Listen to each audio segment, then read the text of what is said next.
আসসালামু আলাইকুম রহমতুল্লাহি ওবরকাতুহু। সম্মানিত দর্শক, আওয়ামী লীগ এমন একটা রাজনৈতিক দল যা কিনা তাদের প্রতিপক্ষের নিকট রীতিমতো একটি সুনামি, রীতিমতো একটি রাক্ষসে নাম, রীতিমতো একটি ধ্বংসের নাম, একটি আতঙ্কের নাম, একটি মৃত্যুদূত। এবং এই কারণে সেই 1954 সন থেকে আজ অবধি আওয়ামী লীগকে ধ্বংস করার জন্য, আওয়ামী লীগকে নির্বিষ করার জন্য, আওয়ামী লীগকে মাটির সঙ্গে পিষে ফেলার জন্য সব সরকারের সময়টিতেই প্রাথমিকভাবে চেষ্টা করা হয়েছে। তারপরে আবার আওয়ামী লীগের মধ্যে কিংস পার্টি গঠন করার জন্য, সরকারের তাবেদার তৈরি করার জন্য সবাই চেষ্টা করেছেন। আইয়ুব খান করেছেন, টিক্কা খান করেছেন, ইয়াহিয়া খান করেছেন, তারপরে মোনায়েম খান করেছেন, বঙ্গবন্ধুর জামানাতে ইন্দিরা গান্ধী করেছেন, জাসদ তৈরি করেছেন। এরপরে জিয়াউর রহমানের জামানাতে জিয়াউর রহমান সাহেব চেষ্টা করেছেন নানাভাবে, আওয়ামী লীগের মধ্যে একটা বিকল্প আওয়ামী লীগ এবং কয়েকটি গ্রুপ করে ওই সময়টিতে জিয়াউর রহমান সাহেবের জামানাতে আব্দুল মালিক উকিল, জহুরা তাজউদ্দিন, মিজানুর রহমান চৌধুরী, ওনাদের মাধ্যমে যে গ্রুপিংগুলো হলো, এই গ্রুপিংগুলো কিন্তু রাষ্ট্রীয় মদদে সেই বলতে গেলে 1975 সনের নভেম্বর মাস থেকে 81 সন পর্যন্ত কন্টিনিউয়াসলি ছিল। 4 থেকে 5টি গ্রুপে বিভক্ত আওয়ামী লীগ। কিন্তু নেতাকর্মীদের মধ্যে কিচ্ছু হয়নি। নেতাকর্মীরাও যারা আওয়ামী লীগ করেছে তারা আওয়ামী লীগ করতো, আর যারা ওই আওয়ামী লীগ করতেন তাদের ঘরে যে সন্তান সন্ততি পয়দা হয়েছে তারা ছাত্রলীগ করা শুরু করেছে। তো আমি দুটো এলাকাতে এই আওয়ামী লীগের একেবারে যেখানে আতুর ঘর বলতে পারেন, এই দুটো এলাকাতে একটি এলাকাতে এমপি ছিলাম, আরেকটি এলাকাতে এমপি পদপ্রার্থী ছিলাম, কিন্তু 2006 সনে নির্বাচনটা না হওয়ার কারণে মূলত 1/11-এর পরে আমি পটুয়াখালীতে চলে যাই। তো আমার যে জন্মভূমি ফরিদপুরের সদরপুর এবং চরভদ্র আসন, তখন সেটা একটা সংসদীয় আসন ছিল এবং 1/11-এর পরে সদরপুর চরভদ্রের সঙ্গে ভাঙ্গা যুক্ত হয়, এটা একটা সংসদীয় আসন। এখানে যেহেতু কাজী জাফর সাহেব ছিলেন, তখন আমাকে দল মনোনয়ন দেয় ফরিদপুরের জায়গায়, ফরিদপুরের পরিবর্তে পটুয়াখালীতে। তো যেটা বলছিলাম যে এই দুটো অঞ্চলই আওয়ামী লীগের টুঙ্গিপাড়া, এই দুটো অঞ্চলই আওয়ামী লীগের গোপালগঞ্জ। এমনকি আমার কাছে মনে হয় যে আমি গোপালগঞ্জে গিয়েছি, টুঙ্গিপাড়া গিয়েছি, তার চাইতে সদরপুর, চরভদ্রাসন, ভাঙ্গা কিংবা ধরুন গলাচিপা, দশমিনা, পটুয়াখালীর এখানে আওয়ামী লীগের যে মেজরিটি এবং এখানে আওয়ামী লীগ সমর্থকদের যে যাকে বলা হয় দলের প্রতি যে প্রীতি, এটা আমি গোপালগঞ্জে দেখিনি। নিজের একটা অভিজ্ঞতার কথা বলি, অনেক দূরে চরভদ্রাসনের পদ্মার তীরে নিঝুম একটি গ্রাম, সেই গ্রামে পদ্মার চরে 10-12টি দরিদ্র পরিবার বসবাস করে। এরকম গ্রীষ্মকাল, খেজুর গাছের নিচে এই 15-20 জন লোকের মধ্যে আমি একটা উঠান বৈঠক করছিলাম একেবারে ভর দুপুরে। তো আওয়ামী লীগের সম্ভাব্য প্রার্থী আমার কথা শুনতে এসেছেন, তারা বেশিরভাগই মুরব্বী, আর ওখানে তো চ্যাংড়া পোলাপান তেমন নেই, একটা গহীন চর। তো যাই হোক, আমি সেখানে বঙ্গবন্ধুর কথা বলছিলাম। তো বলার পরে একজন বৃদ্ধ, তিনি কাঁপছিলেন আর কাঁদছিলেন। তো কথাবার্তা শেষে আমি সেই বৃদ্ধকে জিজ্ঞাসা করলাম যে বাবা, আমি যখন বঙ্গবন্ধুর কথা বলছিলাম তখন আপনি কেন কাঁদছিলেন, আর কেন আপনার শরীর থরথর করে কাঁপছিল? তখন তিনি বললেন যে বাবা, আপনি যখন বঙ্গবন্ধুর কথা বললেন তখন আমার একটা স্মৃতি মনে পড়ল। উনি সাইকেলে করে, ওনার বন্ধু শামসুদ্দিন মোল্লা, আরেকজন ছিলেন মোল্লা জালাল, ফরিদপুরের 3 জন বিখ্যাত বঙ্গবন্ধুর ঘনিষ্ঠজন। তো মোল্লা জালাল, তারপরে শামসুদ্দিন মোল্লা, আরেকজন ছিলেন আব্দুল হামিদ চৌধুরী ঠ্যাঙ্গামারির।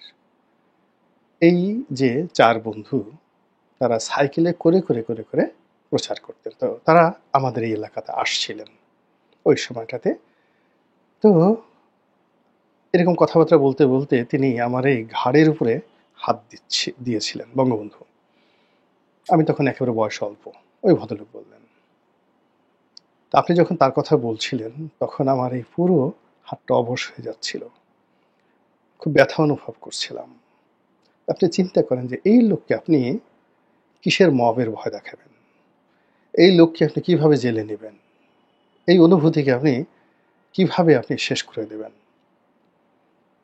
বঙ্গবন্ধু সম্পর্কে এরকম অসংখ্য স্মৃতি যেমন আছে, তেমনি শেখ হাসিনার সম্পর্কেও, মানে এখন যেহেতু তিনি পলাতক দেশের বাইরে, গুণগান করব না, কিন্তু যদি বলি আপনি অবাক হয়ে যাবেন যে তৃণমূল পর্যায়ে টেকনাফ থেকে তেঁতুলিয়ায় লক্ষ লক্ষ মানুষের সঙ্গে তার যে ব্যক্তিগত স্মৃতি শেখ হাসিনার, এটা আপনি রাতারাতি বুলডোজার দিয়ে ভাঙতে পারবেন না।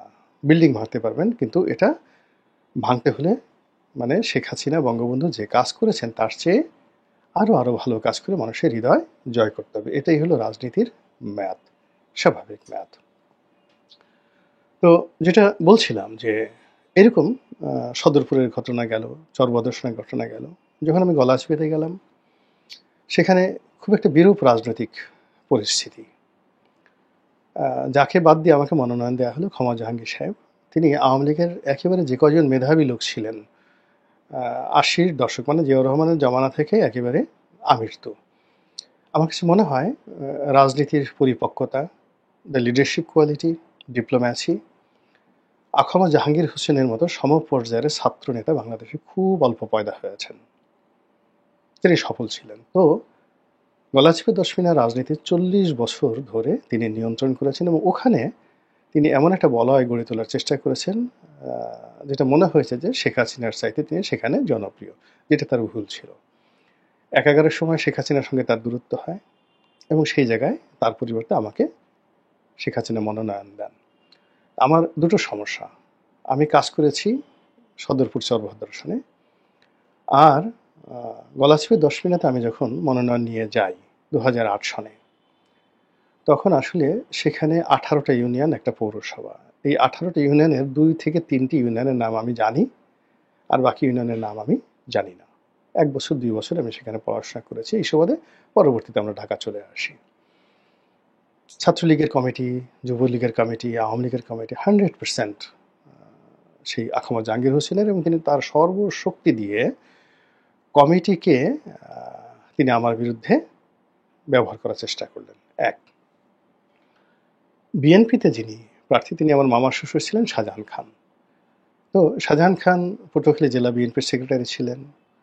তার আগে এরশাদ জামানাতে জেলা জাতীয় পার্টির সেক্রেটারি বা সভাপতি ছিলেন। পটুয়াখালী জেলায় খুবই প্রভাবশালী এবং সবচেয়ে ধনী ব্যক্তি ছিলেন তিনি।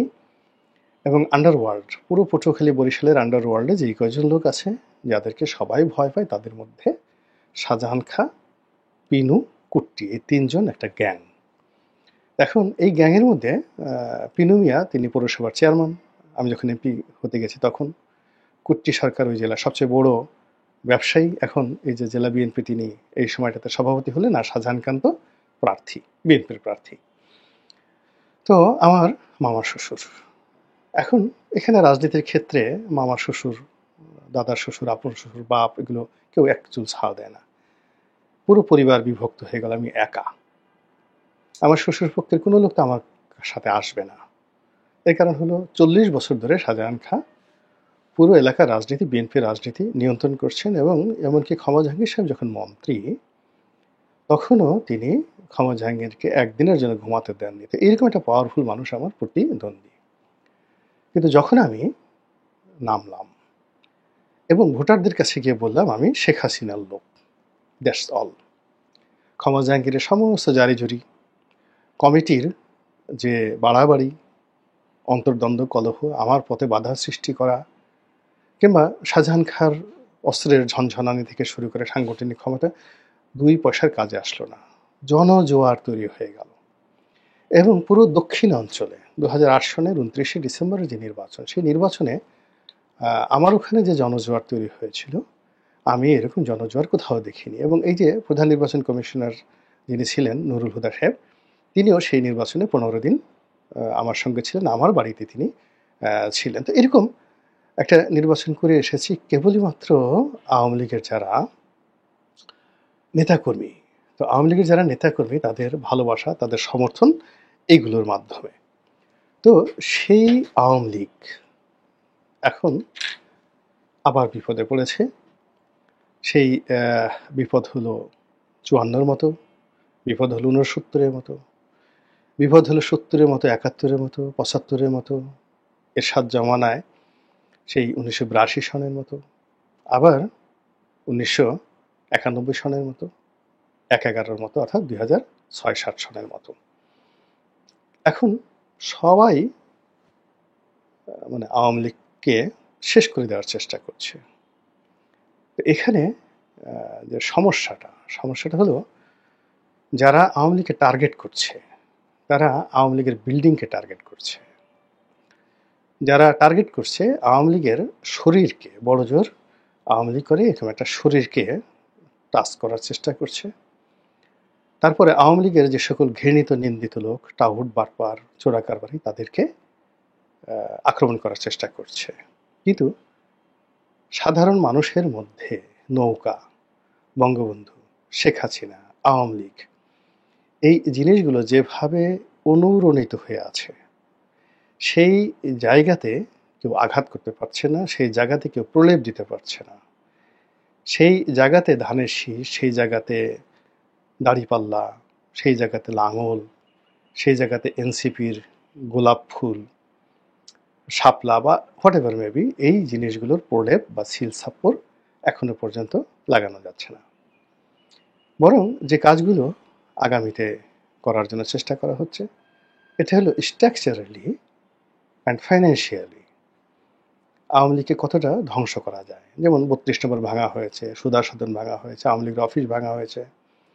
এখন যদি টুঙ্গি পাড়ার নাম পরিবর্তন করে দেওয়া হয়, গোপালগঞ্জের নাম পরিবর্তন করে দেওয়া হয়, এমনকি বঙ্গবন্ধুর মাজার বা তার যে কবর, সেই কবরের উপর যে সৌধ নির্মাণ করা হয়েছে সেটি গুঁড়িয়ে তছনছ করে দেওয়া হয়, আপনার কি মনে হয় আওয়ামী লীগ শেষ হয়ে যাবে? আর ওই আওয়ামী লীগের ওই জায়গাগুলোতে যেখানে আওয়ামী লীগ শেষ করে দেওয়া হলো, সেখানে নতুন স্লোগান আসবে, ইনকিলাব জিন্দাবাদ, ইনকিলাব জিন্দাবাদ, ইসলামী আমিরাত জিন্দাবাদ, নয়া আফগানিস্তান। সি সি, আল্লাহ মাফ করুক, আল্লাহ মাফ করুক, আল্লাহ হেদায়েত দান করুক, হেফাজত করুক, এবং আমাদের সবাইকে ধীর স্থিরভাবে রাজনৈতিক প্রতিপক্ষ মোকাবেলা করার তৌফিক এনায়েত করুন। আসসালামু আলাইকুম রহমতুল্লাহি ওয়া বারাকাতুহু।